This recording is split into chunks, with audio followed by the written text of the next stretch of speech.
As we just heard from the High Representative, yesterday you inaugurated the EU-India strategic dialogue with her. That's correct.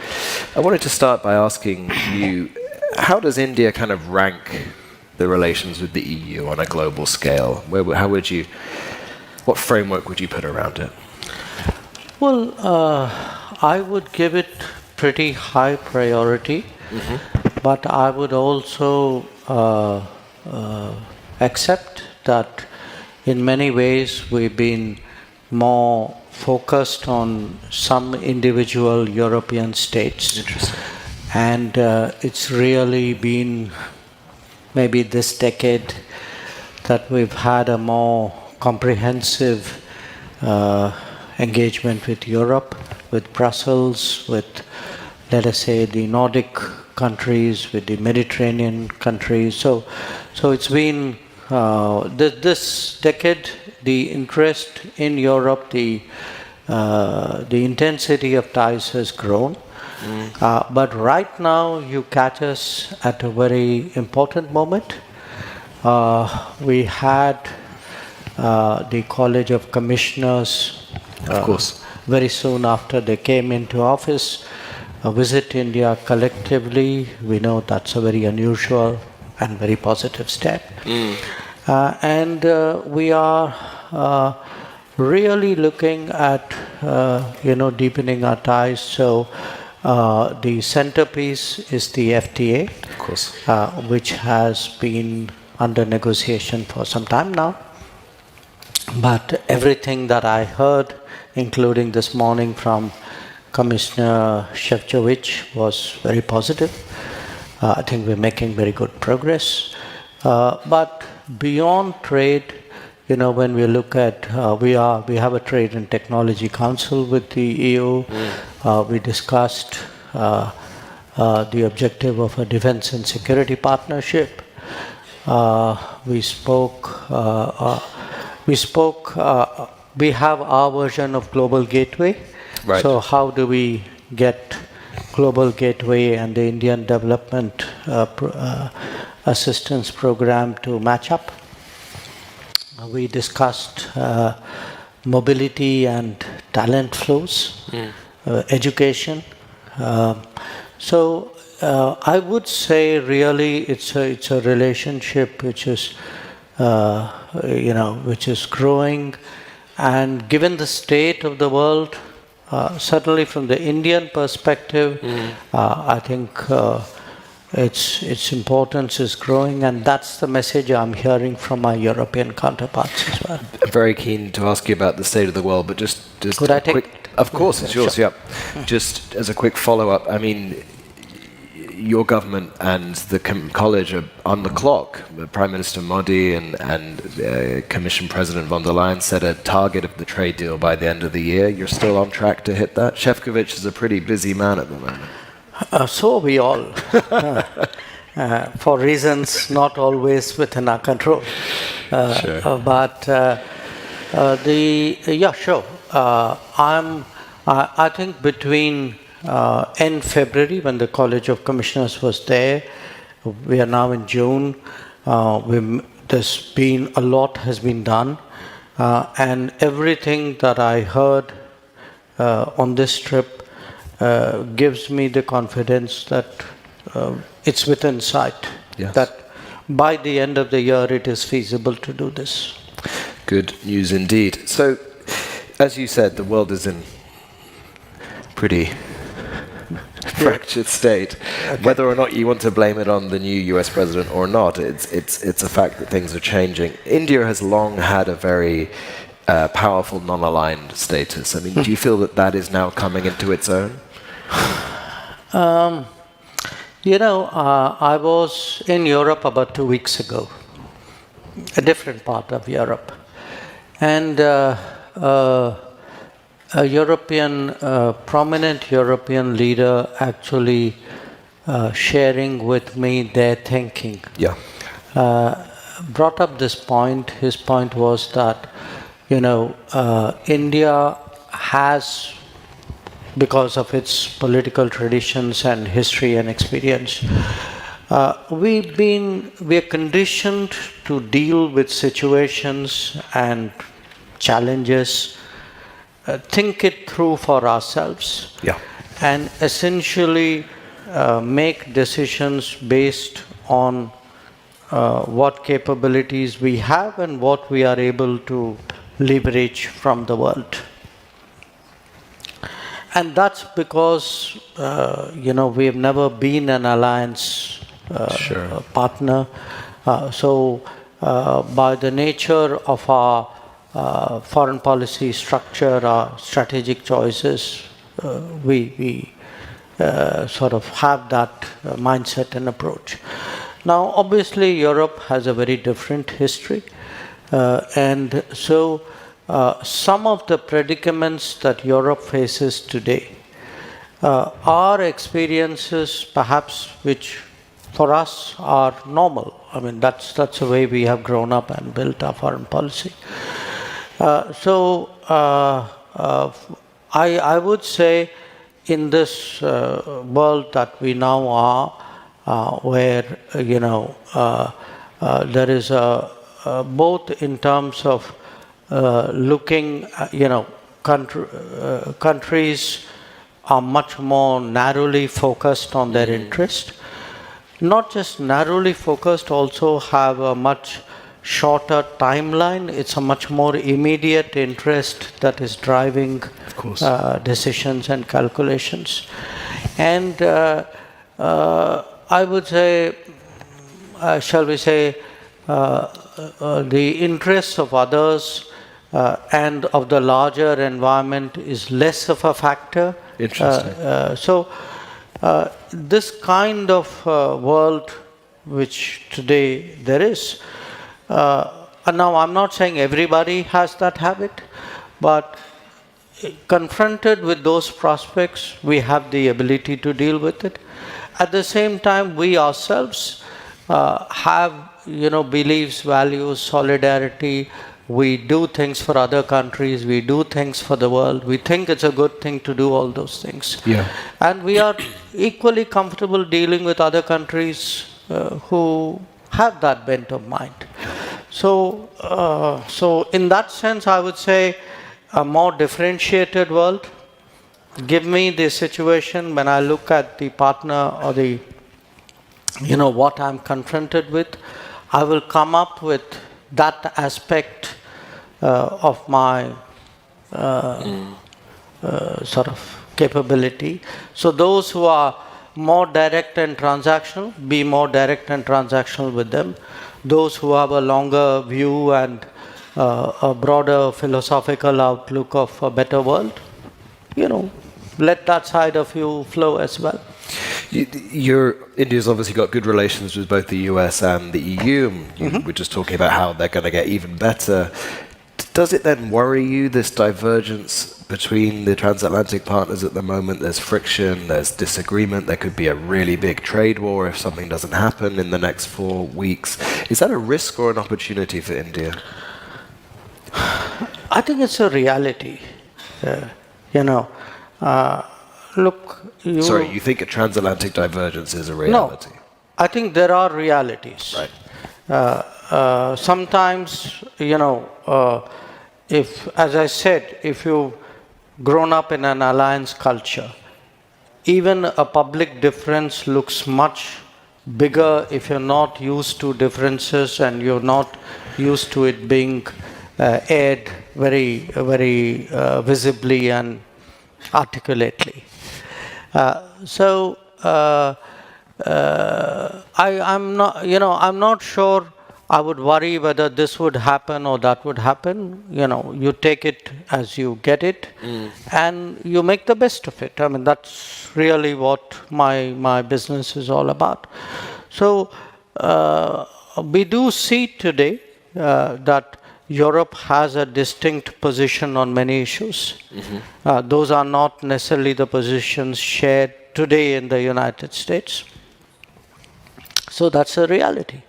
Now, as a country which is, we are objective about it. We value our relations with US as we do with the EU. we will deal with each one on terms which are best for both of us. Could you think of specific areas, though, where that divergence would pose a problem for India in a real practical sense? Not off the top of my head, because many of the arguments between Europe and US pertain to their own relationship. So, if there is a debate about, let us say, defense budgets, Sure. why would I wade into that? Sure. Sure. But you're saying if there is an area where it would then affect their foreign policy perhaps, or affect the way they see your part of the world, then that could be something where you'd have to respond. Sure. Trump has a much more, let's say, nuanced view of the war in Ukraine than his predecessor did. Okay, I'll take your word for it.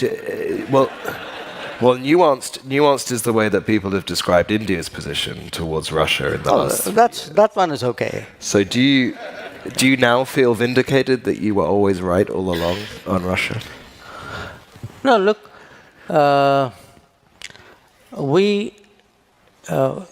let me walk back a bit. We have felt from the start that even if two countries, two neighbors have differences, even very deep differences, it cannot be settled by recourse to war.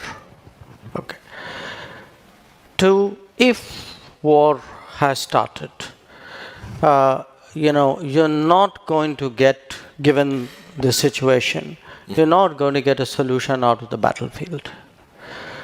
If you're not going to get a solution out of the battlefield, then the answer is to negotiate. And if you are going to negotiate, it makes sense to negotiate directly rather than through very convoluted signaling. Sure. So that's been our position. It wasn't necessarily widely accepted in 2022, but I think a lot of people have come around to that point of view right now. So to the extent the United States today, under President Trump, also is an advocate of the fact that there has to be a negotiated solution. I think there is a sort of a common ground there, but beyond that, I think I mean they would have their view. We are less involved. They are deeply involved in it. Sure. We are not. But as a accomplished diplomat, as a man whose bread and butter is negotiation, when you look at what's happening in that negotiation between Russia and Ukraine right now, do you think we're closer to peace than we were before? That's hard to say. That's hard to say because, like any negotiation, you can argue that negotiation is better than no negotiation. But a negotiation does not by itself predicate that you will reach an early conclusion. Another country that is looking to exploit the current, exploit is a loaded word. Another country is looking to find opportunities in the current geopolitical dislocation is China. How does India sort of make sure that it's taking advantage but also keeping an eye on China? How much does China's actions play into yours? Look, China, I mean, it's an obvious fact, but still I have to say it. China is an immediate neighbor. Yeah. Okay. It's a neighbor with whom also we have an unsettled boundary. So that's a big factor in our relations. We have a situation where China and India, who stand out because they're the only two countries with over 1 billion people, but also because they are two civilizational states in a way. They have you see a kind of a parallel rise. The Chinese started their modernization ahead of us because I think we had at that time governments perhaps who didn't do what they should have done in those early years. But be that as it may, you have a rise of China, you have a rise of India. Sure. Now each one is creating a certain new equilibrium between them and the world, the rising power and the world. And then a much more complex equilibrium between the two rising powers, who also happen to be neighbors and who sometimes have common neighbors as well. Yeah. So it is an incredibly complicated matrix. And there are different dimensions to it. There's the boundary dimension to it. There's the balances, if you would. There are economic issues, trade issues. There are, concerns. I mean, we are, in a way, different economic, social values, political models as well. Very much, yes. Yeah, yeah. So I think when you look at this relationship, it's far more, textured and complicated than it would appear at first sight, where people really think that, you have this country and that country, and one will balance the other, one will sort of set off the other. Mm. Do you think, and what you've heard in the last 2 days here, do you think the Europeans are realistic enough about China, or still a bit naive in certain areas? Well, look, I would honestly would have said no, but I would caveat that answer. I think when I've been coming to Europe, I've come to Europe many years ago, sure, but pretty much continuously now for about 15 years. Okay, Europe 15 years ago, even 10 years ago, was in a very different place. So I would point to a certain evolution in Europe's position and stance. But I would also make the point it's a very differentiated picture. Not all of Europe is obviously moving on the same speed and on the same wavelength. So there are some which have a different view, some who are more hard-headed. I would make that distinction. Vis-a-vis China now? Yes, yes. Yeah. It sounds like sort of where we were with Russia 15 years ago as well. Europe. Okay, you said it. I don't disagree. Okay. Yeah. Very good. You've also agreed to take a couple of questions from the audience. We'll take 2 at the same time. There are floating mics if someone could put their hand up. The quicker you can ask the question, we have a lady here in the second row.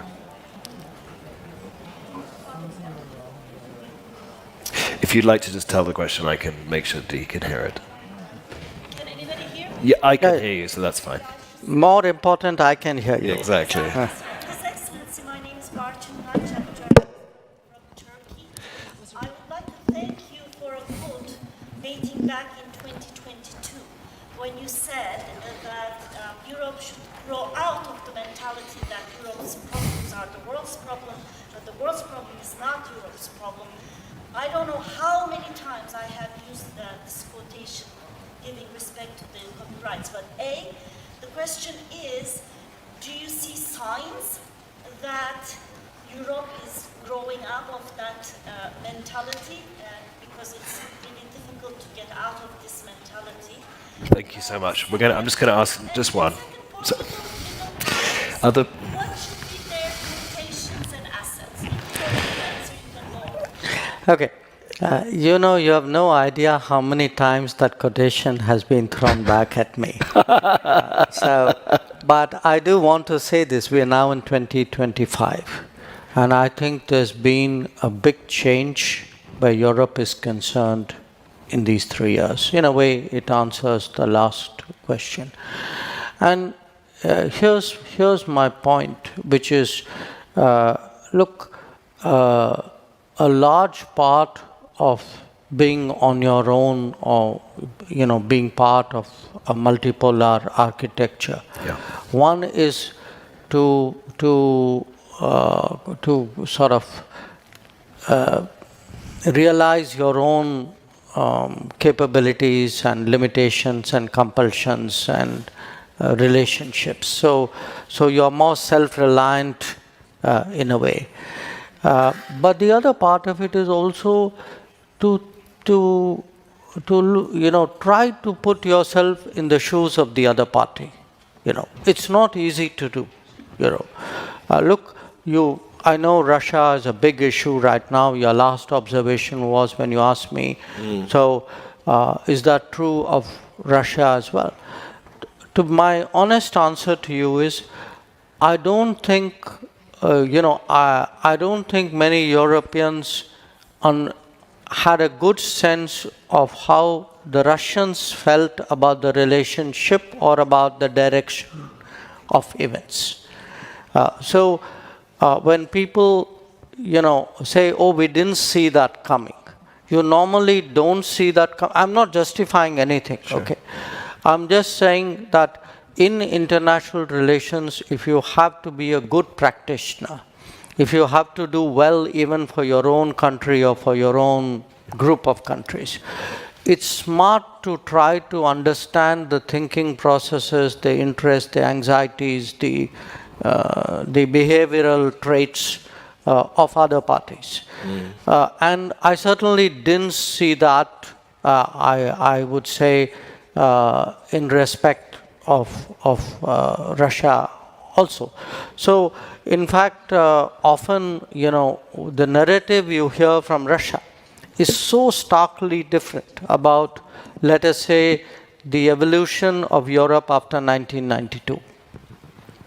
Europe has one version, or much of Europe has one version. Russia has a very different version. The point, the quotation which was recalled was more like, okay, look, worry about the rest of us as well. I mean, we folks in Asia and Africa and Latin America, we're also taking a hit at that time, 2022, on energy, on food prices, on fertilizers. So spare some thought to us, and when you make your decisions, factor that in. That was the intent then. But the larger point I would make is, in a multipolar world, one is, of course, in a way, you're more selfish, but you also have to be more realistic and some ways smarter in trying to, it's more of a chess game. You've got to see many more moves ahead, which means you've got to be able to have the ability to read the minds of the other players as well. Mr. Minister, thank you so much for your time. Thank you.